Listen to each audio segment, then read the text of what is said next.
Le dossier écologie de ce mardi, c'est en Meurthe-et-Moselle, à 2 km à vol d'oiseau de la place Stanislas. Le plateau de Malzéville est un espace Natura 2000 composé de pelouses calcaires, des milieux protégés et fragiles. Sur place, la coupe des arbres permet de préserver l'environnement.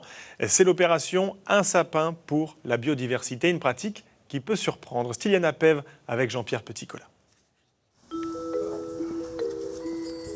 Ce matin-là, c'est monsieur le maire lui-même qui reçoit la livraison.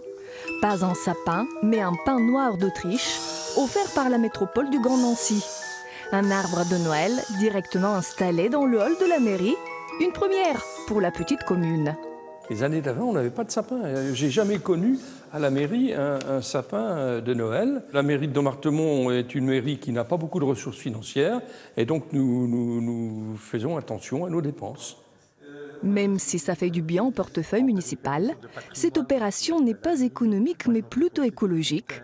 Un sapin pour la biodiversité. Nathalie Varin est écologue et responsable de la gestion du plateau de Malzéville. Ce jour-là, elle est accompagnée des élèves du lycée agricole de Pixéricourt. Je vous invite à choisir des pins qui soient plutôt jolis, bien structurés, pour qu'ils soient plus parlants auprès du public et auprès des communes, pour qu'on puisse même en arriver à dire, mais plutôt que d'aller chercher des sapins loin, prenons des essences locales qui peuvent être valorisées. Des essences valorisées qui sont ici invasives. Les jeunes arbres de pin noir gagnent du terrain et renferment ces pelouses calcaires. Un espace protégé Natura 2000 avec une flore à préserver. On peut retrouver des orchidées par exemple, du thym, des œillets, du lin et puis quelques arbustes aussi. Et en fait le pin noir a été planté à une certaine époque et il pousse très vite, donc il a tendance à devenir invasif. La frontière, la lisière avance grâce à ces pins là qui vont produire des fruits et petit à petit avancer sur la pelouse. D'accord ? Et donc ce qu'on va faire ensemble, c'est contrôler ces petits pins là qui commencent à pousser un peu de partout.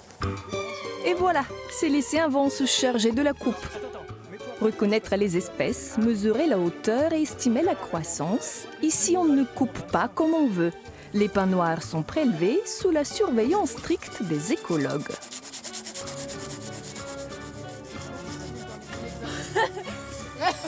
Une heure plus tard, je serai encore.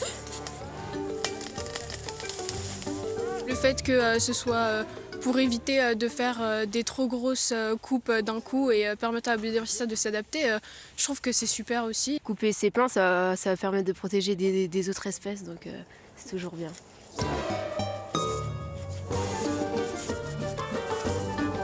On fait d'une pierre deux coups en fait, on fait de la pédagogie ici avec les élèves d'une part.